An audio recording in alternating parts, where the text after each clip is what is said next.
One of the big topics that's, I think, really on the minds of most CISOs and security practitioners today is how AI can be best leveraged in the context of security operations.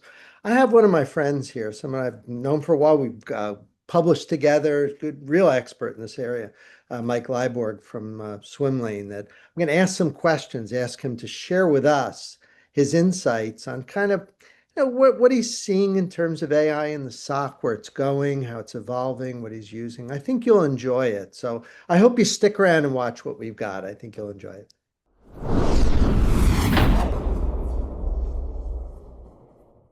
Hi, this is Ed Amoroso from TAG. I want to welcome you to our discussion today.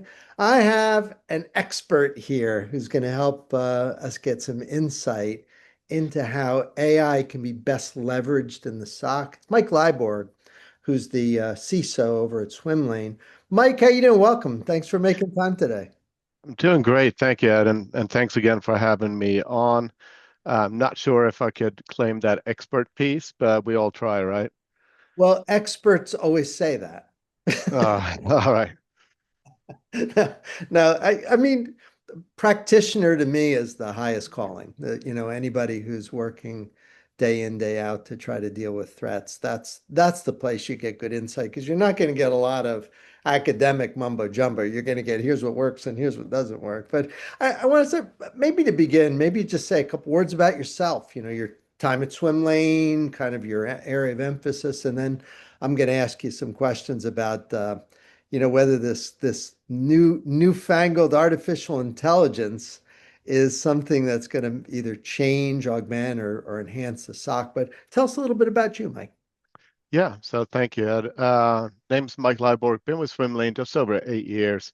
Kind of grown up here a bit. Moved up the ladders, but prior to this, I was doing security work for a public company and the vet tech. And then prior to that, 12 years as a United States Marine. And way prior to that, networking and IT security in Lower Alabama. And as you can tell, I often do caveat with this. I'm originally from Sweden, so that's part of my accent. There you go. A Swedish Southern accent sounds pretty I good. know. Yeah, and then obviously being in the Marine Corps, mainly out in North Carolina and up and down the East Coast and overseas. But there's a lot of different accents, and yeah, so that's the explanation behind it all, I guess. One of the things that I've noticed, kind of supporting CISOs for so long, is that the job of being Chief Information Security Officer for a security vendor is a double whammy. It's a lot of extra sort of work because in addition to protecting your company, you're providing the security for the security of another company. It's like a double job. So I certainly appreciate that complexity. I know I'm sure that keeps you pretty busy. Yeah, no, I mean, we focus primarily, obviously, on our zero trust kind of Hmm. the whole enclave of looking at all of our users and all of our customers' users, right? And making sure that we can kind of balance risk and availability and resilience across all the different spectrums. But to your point, yeah, we're literally like a massive MDR service layered on top of our Turbine Cloud and SaaS platform. But in addition to that, we still have our regular duties and requirements from an enterprise IT, physical information audit, so the whole GRC piece as well. So we're You know, we're busy. one of the advantages that I think Swimlane has over a lot of the startups is that you guys have been automating functions in the SOC for quite some time. We've been recommending that for as long as I can remember. Talk to me a little bit about maybe it's a dumb question, but automation versus AI. I often think people say one and mean the other. Like automating a task is a little different than handing it to an AI. What's been your perspective there? Probably more around layer one tasks, but what are you seeing? Curious what your experience has been with some of these AI tools versus, say, just simple automation. Yeah, I think if you go ahead and just push everything to AI, you might not get the desired outcomes, right? So where where we've seen great success across our customers and internally as well is, well, obviously for the last 5+ years, we've had a dedicated, kind of like a security operations center. We call it our fusion center because it does so many more things. I mean, it does third-party risk, vulnerability management, IT on offboarding, etc. So, but all of them, all of the signals kind of still are the same across the board. But we didn't start with AI. We started with automation orchestration. So if we take a step back from that, that's very low cost from a compute perspective, right? Comparatively against AI. So that's what I'm saying. Don't throw everything at AI yet. Start with automation orchestration, and then where we've recently seen a huge benefit or several benefits has been as the last mile of of our case and incident management. That's when we contextualize, summarize, post blast or after action reports, help AI generate a lot of uh, the summaries and determinations. So best paired together, I guess, to sum it up. And also at the end of the day, it's always about the human. So we keep humans in the loop, and we're kind of a bit of an oversight committee that now we have X amount of investigations that we've had over the years. So then take our Hero AI and benchmark to see where they're really strong use cases, where it's well applied, and also where we might have some work still to do. When we think about the work that an AI tool is doing, tell me which of the following resonate with you. It might be all of them, but I'm just curious. What one would be sort of analyzing data, another might be executing playbooks, another might be sort of just driving manual tasks in a way that the human might not know. Probably goes on and on and on, but those resonate. Are those the kinds of things that you see, today as being well suited? Or maybe there's something else. I'm curious what you've seen and what you've implemented. Yeah, I think that the to us internally, what we kind of done is we started with where generative tools were pretty strong, and I was like, okay, well, I've written Python for probably 10, 15 years, right? But I'm not a developer by trade.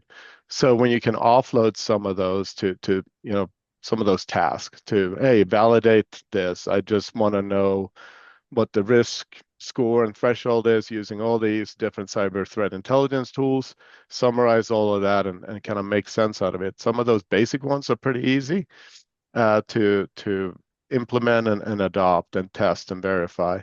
Where it gets more interesting is generally when you look at, let's say we have a multilingual SOC or we follow the sun, right? So then translating some of the summaries or investigations to people's native language has been, for a lot of our customers, very, very useful as well. And from a large data set capacity, so looking at maybe a couple of years worth of data and find the needles in the haystacks, stacks, like anomalies or different trends. We have seen really good use of that. So summarizing large data sets and finding anomalies. Cool. When it comes to I think you had one more, playbook Yeah, development, right? playbook or work, run book kind of things. Yeah. Yeah, so if you go back a couple of years, we had playbooks as written, and then we would kind of digitize them inside Swimlane and Turbine, and we would say, okay, if this, then that. It's a very logical flow, enrich using all of these different searches, queries across multiple data sources. But now with the playbook development, it's also like, what do you recommend that we are going to do? So that's something that we're currently working on. So when you can find gaps in, well, you're doing 90% here. Do you want to close the gap? Hey, Mike, I see that you and your team for the last, 1 year have dealt with 10,000 of these kind of investigations. Um, Here's what we can do to help you fully automate that. So kind of layer on context and recommendations, and then help our orchestrators truly build very effective playbooks. I've watched as Swimlane has helped to define automation, orchestration in the context of SOC. Like Turbine has always been at the forefront of that. I'm curious what you think about, like, as we do introduce AI, you might have alluded to this a little bit. Like, are we moving to the point where soon, and I'm curious where you see this all evolving, we get to the point where we ask the AI to consider paths that we wouldn't normally think, that a human being wouldn't have considered. These Bayesian examples of you and I given a problem, and humans, we answer one thing, but by Bayesian probability, it's a ridiculous answer we gave. It's almost like which is safer, the drive to the airport or the flight. Humans would go, oh my gosh, the drive is safer, but it's not even close. But do you think we get to that point where it's not just sort of the rote activity, but it's a little bit more intelligent work? And I'm wondering if you see things evolving in that direction. That's where most people like to debate, where that line. Yeah, yeah, it's a good point. So I can say today, for the like, so if we look back even a week, in the last week, I'm looking at one of our dashboards right now, but we've had about 145 cases that have been autonomous. Now, we're not at the level yet where we take destructive action, or like we wipe someone's, cell phone or their corporate device remotely. But we then also dig out. So we took about 30,000 human investigations and we benchmarked that against what Hero AI would actually do. So we used really large data sets, and then we watched this for about 2, 3 months now. And so when we finally turned it on, for those use cases that are kind of high frequency, but still we wanted to have eyes on. A good example is, let's say that any of our SRE or cloud ops engineers log into AWS. To us, that is an audit function, right? Like we want to see every time someone logs in, and then from a zero trust perspective, we got to make sure, okay, they have privileged access that somebody has reviewed and approved. So it's a ticketing system with an approval process, right? And then we also want to make sure they're on a trusted device. So that's another lookup. So if you add all of these, like it ends up being like 10 checks and balances just for that one alert. Now, we have always, as humans, we have tagged it as a true positive, meaning that it was a true alert, but not a threat, but still positive from a signals and detection perspective. But what AI is doing, but it's telling us it's a true negative, right? Because you shouldn't really report on this, because every time we have it and because of all the underlying controls, it is saying like, no, no, Mike, you and your team, these are not like true positive alerts, even though they're completely benign. So I think if you're looking at it from a threat, it's a false positive. If you're looking at it from a GRC audit perspective, then yeah, maybe it is a true negative. So we're looking at how we're tagging, and are we looking at it from a threat detection, or we're looking at it from a GRC perspective, if that helps. But just one of the many different use cases, right? When we're starting to look at how we're tagging data. Mike, you're a CISO, but you're also a manager. You got a team there, and I'm curious, what you and I would have been used to over the last 10 or 15 years would be hiring young people, fresh into the work environment, put them in the SOC and let them learn some things by doing tier one tasks. As we automate this, what do you think happens? Do they become maybe apprentices? Are there other jobs they do? Or maybe I'm overblowing. Maybe those jobs will still be around. But I worry, particularly myself as a computer science professor, in addition to tech, I have a lot of students who are out looking for jobs. What do you think is the next generation sort of training young people coming through a SOC? What's going to happen in your estimation? Well, so we do see we're not replacing people with AI, at least not from my community, right? That's not generally what we're seeing. We're seeing people being more efficient. But you bring up a really important point, and that is, well, what about a year or 2 or 3 years from now, when you may not necessarily have to have the tier one, tier two, because that could be Yeah. you could use AI for that, right?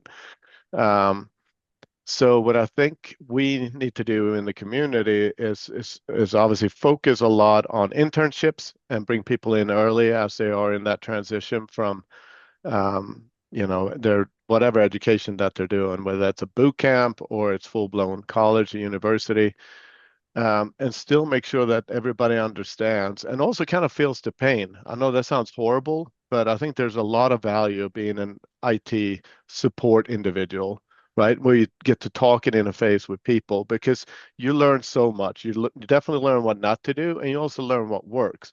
Well, there's not any difference when you're investigating a security incident or somebody violating a policy, right? You still have to interact with people often, even if a lot of these things are automated. Most of the data has been furnished and provided to you. So I don't think we should not get rid of humans yet, I guess is what I'm trying to say. But we do need to make sure that people, if they then become part of this oversight committee that I'm talking about, right, that they understand how it all works and where AI can be used responsibly and where it definitely maybe shouldn't be. And then also continue that education because we're talking about security focus here, but we still have marketing and we have sales and we have everybody that are using generative AI to probably help them do blog posts or everything else. So if they are um, uploading or putting into the context the wrong kind of or even sensitive data, uh, then we have to obviously train and educate on that as well, or put technical controls that simply stops them from making human mistakes. You and I are on the defensive side. We're trying to protect things, and AI can be helpful there. We turn our attention to the offense. Um, Curious what you say. It's been my experience that the offensive campaigns are starting to leverage AI in a way that I don't know whether the word frightening is right. It may be. It's hard to say, but what do you think? Like, I mean, if at some point anything we can do on the defensive side, you can do on the offensive side. Are you seeing some of that? Yeah, I mean, we're seeing far more sophisticated and well. Let's just talk about phishing because I think that's something everybody sees Good. every day, right? But they're they're getting better and better because of the use of AI often, right?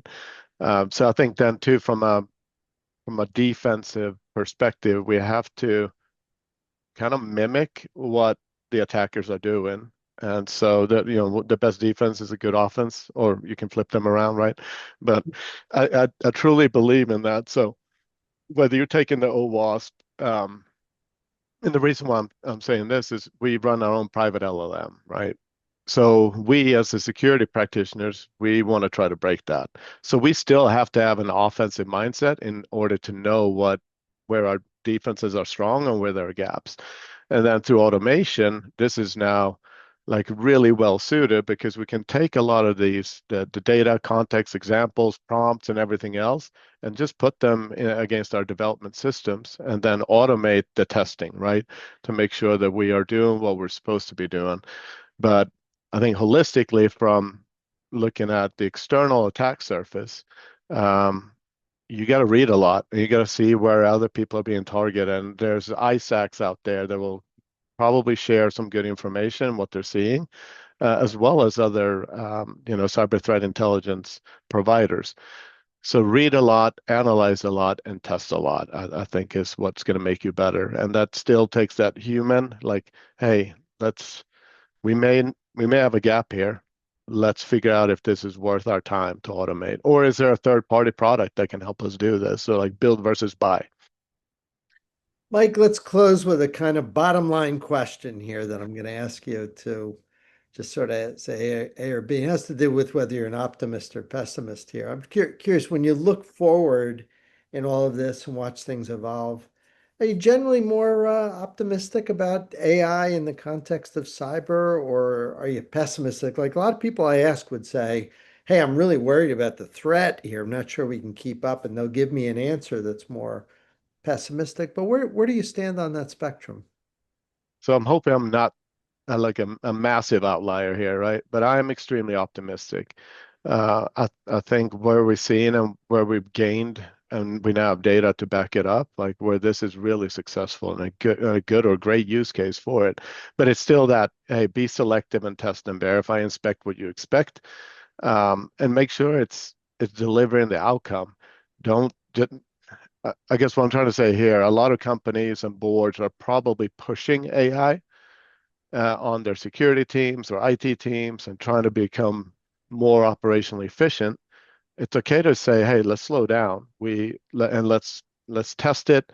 Let's make sure that this is the right use case, and that you're delivering the kind of expected outcome. Because if it's now increasing your cost to something that was very easy to do via automation or just through humans, and now you're just pushing the AI envelope, or you're increasing risk due to disclosure or some other issues, then it's probably not the best case for it. But overwhelmingly, I would say I'm pretty optimistic. I don't think you're an outlier. That's kind of where I am as well. I think that the good outweighs, some of the threat characteristics here. So I'd encourage anybody, whether they're Swimlane customer or prospect or just some folks interested in cybersecurity, to make sure that you're well versed in how the AI, emerging AI technology can enhance operations and security. So, Mike, listen, on behalf of our team at TAG and the whole community, thanks for what you do. Keep us safe. Keep doing a good job over there at Swimlane. You guys have a really wonderful platform. And let's catch up again later on, and we'll see if any of our predictions have come true.